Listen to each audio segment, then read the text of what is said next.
we are going to discuss about study in UK. Friends, for this discussion, we have with us in our studios Dr. Rishi Mishra. Dr. Rishi Mishra is a career counselor as well as he is a rehabilitation expert, I would say, a person who constantly, persistently makes efforts so that he could make a positive change in your life. An academician who has a double doctorate degree both in psychology and management, and he keeps on writing through his research papers, through the articles, through the journals. He tried to reach you. So it is our pleasure to have him here in the studio, and we believe that today we are going to get in-depth knowledge from him on how one can move ahead, how one can think of, and how one can plan to study in UK. So I would like to welcome our guest, Dr. Rishi Mishra, once again. Hello, sir. Welcome to the lecture. As we have already discussed, and told our students that in the previous sessions we have discussed about various countries. Now, how it is different to study in country like UK? Kindly tell our students. सबसे पहली चीज़ जो दिमाग में हमारे आती है कि studying in UK, first of all, it's part of the Commonwealth country. Now, since it's a part of Commonwealth country, so we have many opportunities over there in terms of studying in UK. Specifically, when you talk about studying in UK, there are certain essential points. Now, if we look at the data, अगर हम past years का data देखें कि कितने सारे हमारे Indian students UK में जा रहे हैं, सो हम देखेंगे कि with in a span of few years 2015-16 के अंदर जो हमारे स्टूडेंट्स यूके जा रहे थे, that was around 4%, and recently there has been a 50% increase, 50% increase हो चुका है हमारे स्टूडेंट्स जो कि यूके में जा रहे हैं. There are many good things, good offerings, good scholarships, and many other things behind this complete process. And the best part is the Indian culture over there. Language की problem आपको UK में इसलिए नहीं है because हमारा education system is completely based on the English language. So we have developed a good command over the Indian English language. So language issue का जो एक barrier है वो UK में ख़त्म हो जाता है. Second thing is culture is just like India. So many Indians have gone to UK and इसलिए वहाँ का और यहाँ के culture similarity काफ़ी है. और third important thing is the good amount of scholarship what we are getting when we go to study in UK. And apart from that, UK has 5 important universities, 5 top-notch universities which are in the list of 25 top universities of the in terms of ranking. So अगर हम ranking wise देखें, so UK is a good option. अगर हम cost wise देखें, so UK again comes as a good option. Scholarship wise देखें, so UK comes again as a good option. And recently जो developments हुए हैं, जैसे कि हम बात करें 2022, 2021 में जो regulations आए हैं, उनके accordingly अगर हम देखते हैं तो ये देखेंगे कि हम कि both the countries are recognizing the higher degrees of each other. So ये जो recognition factor जो हमें recently अभी मिला है, उसकी वजह से क्या हुआ है कि स्टूडेंट्स का जो रुझान है वो यूके की तरफ और ज़्यादा बढ़ा है. सो ये कुछ इम्पॉर्टेंट फैक्टर्स थे जो मैं चाहता था कि हम सब जानें और समझें इस बात को. उसके बाद अगर हम देखते हैं कि जो भी स्टूडेंट्स बाहर जा रहे हैं, तो फर्स्ट ऑफ ऑल हम देखते हैं कि व्हाट, व्हाई एंड हाउ. अगर हम उस प्रिंसिपल से चलें जो कि एजुकेशन का एक प्रिंसिपल है, उसमें हम देखते हैं कि अगर कोई भी स्टूडेंट जा रहा है वहाँ, तो वो क्या मेन चीज़ देख रहा है. वो ये देख रहा है कि सिर्फ कोर्स ही नहीं है, उसके अलावा आपको जो वहाँ पर फैसिलिटी मिलती है, लाइक द PR वगैरह जो मिलता है, वो वहाँ पर अच्छा है. 2 ईयर्स का मिल रहा है मैक्सिमम कोर्सेज में. अगर हम यूनिवर्सिटी स्ट्रक्चर देखें, so total 160 universities are there. So हम देखते हैं कि स्कोप काफ़ी है. इतनी सारी यूनिवर्सिटीज़ हैं हमारे पास, तो स्कोप बढ़ जाता है एप्लीकेशंस का. सेकेंड इज़ जो अपकमिंग कोर्सेज हैं यूके में, प्लस यूरोपियन कंट्री का एक पार्ट है. सो वहाँ पर जो टाई-अप्स हैं यूके की यूनिवर्सिटीज़ के बाकियों के साथ, they are very good. And कुछ यूनिवर्सिटीज़ जो हैं, जैसे कि हम बात करें किंग्स कॉलेज लंदन, वहाँ पर स्पेशलाइजेशन है इमर्जिंग सब्जेक्ट्स की, जैसे म्यूज़िक की स्पेशलाइजेशन आपको वहाँ से मिलती है। और भी बहुत सारे कोर्सेज़ हैं, साइंस एंड टेक्नोलॉजी है जो कि बहुत ही अपग्रेडेड और हाईटेक कोर्सेज हमारे को वहाँ पर पढ़ने को मिलते हैं। एंड इसके अलावा अगर हम देखें तो यूके की जो एप्लीकेशन प्रोसेस है उसके अंदर भी एक ख़ास चीज़ है कि अगर हम वहाँ देखते हैं कि यूनिवर्सिटीज़ के अंदर जाने के लिए एप्लीकेशन प्रोसेस क्या है, तो एप्लीकेशन प्रोसेस में हम देखते हैं कि जो फोकस दिया जा रहा है apart from your scores in your classes, class 10th 11th 12th के जो आपके स्कोर्स हैं, उसके अलावा जो मेन चीज़ है वो आपकी आ रही हैं जो दो इम्पॉर्टेंट स्टेटमेंट होती हैं। एक होती है पर्सनल स्टेटमेंट और दूसरी होती हैं आपकी लेटर ऑफ रिकमेंडेशन। तो अब हम देखते हैं कि जो यूके के जो यूनिवर्सिटीज़ हैं उनमें मेन फोकस आपका जाता है अबाउट योर पर्सनल स्टेटमेंट। अब दोनों में फ़र्क ये है, अगर आप बहुत सारी यूनिवर्सिटीज़ को देखेंगे तो टॉप अमेरिकन यूनिवर्सिटीज़ वो एक पॉइंट पे फोकस ज़्यादा कर रही हैं, that is statement of purpose. और जो यूके की यूनिवर्सिटी है वो फोकस करती हैं आपकी पर्सनल स्टेटमेंट के बारे में। अब ये सब चीज़ें जानना हमारे लिए ज़रूरी क्यों है? क्योंकि अगर हमें ये पता है कि वहाँ के यूनिवर्सिटीज़ इतना सारा हमारे को ऑफ़र कर रही हैं, इतने सारे बेनिफिट्स दे रही हैं, सो हमें ये जानना चाहिए कि कौन सी ऐसी चीज़ें हैं जो हमारे को प्रिपेयर करनी चाहिए, जिन पे हमें फोकस करना चाहिए apart from our academics course. So हम देखते हैं बाहर की जो ज़्यादातर यूएस की जो यूनिवर्सिटीज़ हैं वो पूछती हैं कि स्टेटमेंट ऑफ पर्पस है, तो why you want to study a certain course. अगर आप एक कोर्स है आप क्यों पढ़ना चाहते हो। पर्सनल स्टेटमेंट थोड़ी सी अलग है, वो ये पूछते हैं कि how you are the right candidate to go for a certain programme. So यहाँ हम देखते हैं कि आपका जो इंटरनल साइकी ऑफ माइंड है, आपका जो चीज़ों को देखने का नज़रिया है, वहाँ पर उसका इवैल्यूएशन ज़्यादा होता है। नेक्स्ट इंपॉर्टेंट चीज़ है जब हम स्टेटमेंट ऑफ पर्पस की बात करते हैं, सो हम बात करते हैं what are your future goals. तो जैसे हम देखते हैं कि यूके का जो स्ट्रक्चर है, जो पहले एजुकेशन सिस्टम था वही इंडियन एजुकेशन सिस्टम बना था। तो इसमें ख़ास बात यह है कि वही जो एडवांसमेंट जो हमारे सिस्टम में चाहिए थी, वही एडवांसमेंट एग्जैक्टली वही वहाँ पर निकल के आएगा, वही उसकी रिक्वायरमेंट है। दैट इज़ वाई हम देख रहे हैं कि apart from China, India is providing the maximum number of students in the universities in UK. और ये जो है बाकी यूरोपियन कंट्रीज़ से ज़्यादा अब हमारी कंट्रीब्यूशन बढ़ गई है, जो हमारे स्टूडेंट्स इंडियन स्टूडेंट्स हैं जो यूके की यूनिवर्सिटीज़ में जा रहे हैं। और ये जो स्टूडेंट्स का एक्सचेंज प्रोग्राम, मतलब आदान प्रदान के, ज़्यादातर हमारे इंडियन स्टूडेंट्स बाहर पढ़ने जा रहे हैं, ये बहुत टाइम से चल रहा है। गांधी जी भी, नेहरू जी भी, और हमारे जो ग्रेट लीडर्स हैं वो सारे दे वर educated in UK.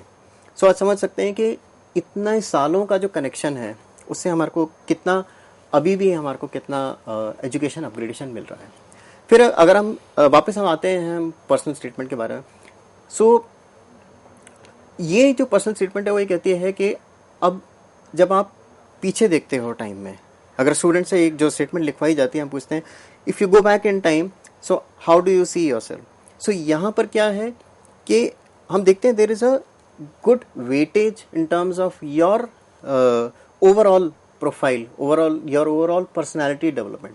So students जो हैं, यूनिवर्सिटी जो वहाँ मांग रही हैं, सिर्फ अकेडमिक स्कोर्स ही नहीं, उसके अलावा वो बहुत कुछ देख रहे हैं जो कि जैसे हमारे स्टूडेंट्स जो स्पोर्ट्स में अच्छे हैं या बाकी टैलेंट्स में अच्छे हैं, एक्स्ट्रा करिकुलर एक्टिविटीज़ में अच्छे हैं, राइटिंग्स में अच्छे हैं, डांस में अच्छे हैं, या और किसी स्किल्स में अच्छे हैं, that is very important and very good factor and good opportunity for them to get admissions in universities in UK.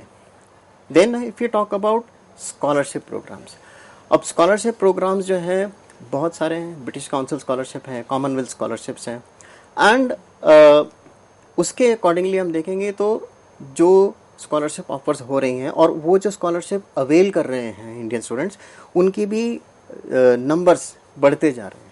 वो नंबर इसलिए बढ़ते जा रहे हैं because they are getting the right kind of recognition. And apart from that वहाँ पर दो important चीज़ें हैं कम्प्लीटली। एक one is your academic based scholarship, the second one is like your specialization based scholarship. So अलग अलग specialization के basis पे अलग अलग kind of scholarship आपको students को मिलती है.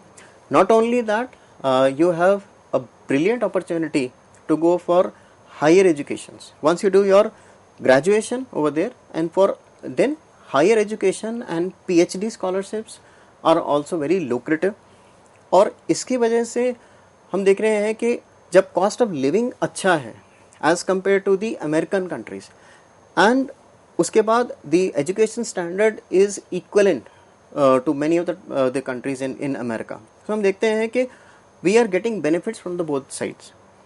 सो अगर हम कॉस्ट बेनिफिट एनालिसिस करते हैं तो भी हम देखते हैं the UK universities they are always a good choice as compare to the other countries. Apart from that, I will say कि main focus should be what kind of courses you want to go.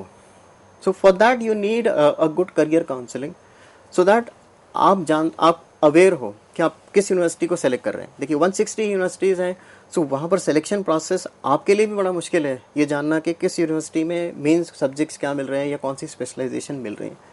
और इसके अलावा emerging subjects भी हैं, जैसे marine archaeology हो गया, then music हो गया, देन आर्ट्स हो गया, देन डिज़ाइन हो गया, which are upcoming subjects which are growing in number, which are growing in value day in and day out. So जब ये सब्जेक्ट्स अगर हम चूज़ करते हैं उनके अकॉर्डिंगली हमें ये देखना चाहिए कि कौन सी यूनिवर्सिटी हमारे को वो पर्टिकुलर कोर्स प्रोवाइड कर रही है और उसके अंदर क्या क्या बेनिफिट्स हमारे को मिल रहे हैं. So these are few important things which I will say is, जो कि एकदम रैंडमली हमारे दिमाग में आता है जब हम यूके की यूनिवर्सिटीज़ की बात करते हैं. जी. Yes sir, when you talk about writing for a statement, what should student keep in mind? जैसे आपने कहा कि यहाँ प्रोसेस थोड़ा सा डिफरेंट है, जैसा कि हमने यूएस में देखा, या हम जब यूएस यूनिवर्सिटीज़ के लिए अप्लाई करते हैं, बट जब हम यूके यूनिवर्सिटीज़ के लिए अप्लाई कर रहे हैं तो आपने कहा कि statement is different. So how one should get prepared statement लिखने से पहले? जी. सो देखिए मैम, स्टेटमेंट जब कोई भी स्टूडेंट स्टेटमेंट ऑफ पर्पस लिखने जाते हैं, सो सबसे इम्पॉर्टेंट चीज़ जो मैं कहूँगा कि जो उनके दिमाग में होना चाहिए, दैट इज़ ओरिजिनलिटी. कि कितना हम ओरिजिनल थॉट प्रोसेस है उसके अंदर कोई भी हमारी स्टेटमेंट लिखने के बारे में. एंड स्टेटमेंट ऑफ पर्पस लिखने से पहले आई विल से हर स्टूडेंट को अपना एक असेसमेंट जरूर करा लेना चाहिए, क्योंकि असेसमेंट कराने के बाद द स्टूडेंट इज़ अवेयर कि उनका बेंट ऑफ माइंड कैसा है, what is there, how do they think, किस तरह से वो सोचते हैं या चैलेंजेस को किस तरह से लेते हैं. सो अगर एक स्टूडेंट अवेयर है कि वो किस तरह से अपने चैलेंजेस को लेते हैं, किस तरह से एक्ट करते हैं, उनकी लीडरशिप क्वालिटीज़ क्या क्या है, देन वो क्लियरली उस स्टेटमेंट में लिख पाएंगे. सेकेंड इंपॉर्टेंट चीज़ जो है, जब असेसमेंट हो गया है देन एक राइट करियर काउंसलर का मदद लेनी चाहिए. क्योंकि एक बार अगर हमारे पास एक मेंटर होंगे जो हमारे को गाइड करेंगे कि ये प्रोसेस है और आपको इस तरह से उसको प्लेस करना चाहिए, सो उसमें क्या होगा कि एक ग्रुप थिंक प्रोसेस हो जाएगा. एंड देन जब ग्रुप थिंक होता है तो हमारे को अपने बारे में और क्लियरली बताने को ईजी होता है हमारे लिए. देन उसके बाद जब हम देखते हैं कि जब हम स्टेटमेंट ऑफ पर्पस लिखते हैं, देन हम यूनिवर्सिटी को भी एक इम्पॉर्टेंट चीज कन्वे करते हैं. We are conveying a very important thing to the university, that why I am the right candidate and who I am also, and who I am. So if I am the right person, if I know about myself, then it is like quite obvious कि आप जब अपने बारे में अच्छी तरह से जानते हैं, then you have that skill, then you have that ability to know about the university also. And the universities abroad, they are looking for leaders, they are looking for a good alumni base. अगर हम इस perspective से आगे चलेंगे तो हमें पता होगा कि अगर सामने वाले जो हैं वो भी आपके अंदर फ्यूचर देख रहे हैं, then we should be clear and genuine in what all we think and realize. And importantly हमें क्या करना चाहिए कि हमारे को पूरा एक पर्सपेक्टिव के साथ देख के और अपने जो मेंटर्स हैं और अपने जो टीचर्स हैं उनकी हेल्प लेके इसको भरना चाहिए. एंड टाइम लगाना चाहिए. ऐसा नहीं हो कि आपको एप्लीकेशन डेट्स आती जा रही हैं, देन आपने सोचा कि अब मैं इस स्टेटमेंट को लिखता हूँ, जो कि मैं समझ पा रहा हूँ कि बहुत सारे स्टूडेंट्स का जो करिकुलम है और इतने सारी एक्टिविटीज करनी होती हैं, सो क्या होता है, they get very busy and they get so much involve in all those academic activities कि उनको लगता है कि नहीं ये एक और टास्क है, हल से इसको आप प्रायोरिटी दीजिए. That is the first and foremost important task.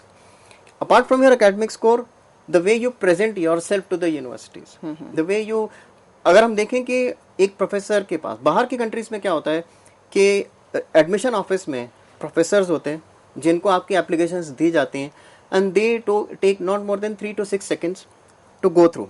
और ये फैक्ट है, कोई भी रिक्रूटर या कोई भी यूनिवर्सिटी प्रोफेसर जो आपका सीवी देखेगा, प्रोफाइल देखेगा, he will take not more than 3 to 6 seconds to go through it. Pure psychology, I would say. Pure psychology. And then next important thing is, ma'am, that eye sees what the brain knows. So if you have certain criteria in mind, if the university professors have certain criteria in mind, that these things are the essential qualities which is to be looked in terms of any student who is applying to a university. तो वहाँ पर जो आपकी qualities हैं वो highlight हो जाती हैं. इसीलिए आजकल हम बात करते हैं विजुअल सीवीज का या वीडियो सीवीज का, जिसके अंदर we are given opportunity to express ourself. अगर एक रिटन स्टेटमेंट भी है तो उसके अंदर हमें ये फोकस करना चाहिए कि which are the keywords which are we are including in our statement of purpose. क्योंकि अगर हम मान लीजिए एटीट्यूड के बारे में लिखते हैं, सो अगर हमारा एक पर्टिकुलर सब्जेक्ट के लिए एटीट्यूड बहुत स्ट्रांग है, सो जो वर्ड्स हम मेंशन करेंगे that should be powerful words. क्योंकि the whole world is ruled by the words you say, speak और राइट और think, and these words express your personality. So जो भी वर्ड्स हों उसके लिए चैट जीपीटी का सहारा न लें, क्योंकि चैट जीपीटी आपके बारे में उतना नहीं जानता जितना आप अपने बारे में जानते हैं. सो AI is important, but AI can not completely define you, और रादर से AI can give a general statement. बस वो जो स्टेटमेंट ऑफ पर्पस होगी वो आपके लिए स्पेसिफिक होगी. That is you speaking from the paper. And it is important be you who you are. बहुत इंपॉर्टेंट है ये, और अगर इसको फॉलो करते हैं तो शायद आसान हो जाएगी एडमिशन प्रोसेस भी. वन थिंग मोर, जब एडमिशन का एक क्राइटेरिया है, I would say what I have perceived from the discussion, taking best out of the best. तो जो बच्चा बाहर अपनी डिग्री लेकर निकलता होगा तो the best person is taken out. Sure.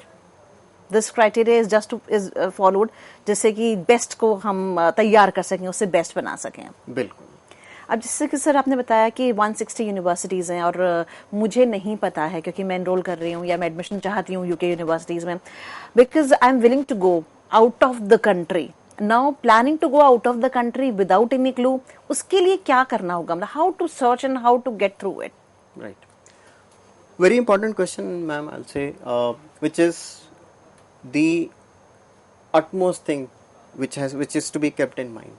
पहली बात तो ये है कि रैंडम सर्च आप ना करें, क्योंकि we are now flooded with lots of information. पहले क्या होता था, नॉलेज की कमी होती थी, इंफॉर्मेशन की कमी होती थी, सो लिमिटेड सोर्सेज थे. अब हमारे पास क्या है, नॉलेज फ्लडिंग हो गई है, और जब नॉलेज फ्लडिंग है तो किसी का भी कंफ्यूज्ड होना is a very common thing. So पहली चीज ये है, we need to know from the authentic sources. उसके लिए आपको क्या करना है, connect with your mentors, connect with your career counselor, ask them for the authentic list of the universities. Second important thing is go to the university website. आप university website में जाएंगे, then आपको बहुत कुछ पता चलेगा. आपकी जो मेन रिसर्च होती है वो यूनिवर्सिटी वेबसाइट के साथ होती है. और उससे भी पहले मैं ये कहूँगा, जब आप अपना असेसमेंट करवाते हैं, देन आपको पता चलता है कि ये कोर्सेज हैं जिनमें आपको अगर आप जाते हैं तो यू विल शाइन. क्योंकि उसमें अगर आप एक बुक है रूल ऑफ 10x ग्रैंड कार्डन की, उसमें कहते हैं कि आपका पर्पस ये होना चाहिए कि that you do intelligent hard work. अब इंटेलिजेंट हार्डवर्क अगर हम करते हैं तो हमारे लिए क्या इंपॉर्टेंट है, मेंटर्स के साथ connection, list given by the mentors, and seriously following what all instructions are given by them.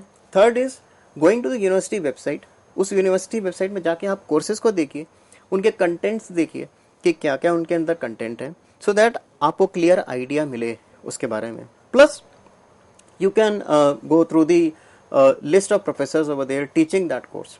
और थोड़ा सा उनका प्रोफाइल भी देखें, देन आपको समझ में आएगा कि कौन सा रिसर्च एरिया है, कौन सा इंटरेस्ट है एरिया है उन सब का जो आपके इंटरेस्ट के साथ मैच करेगा.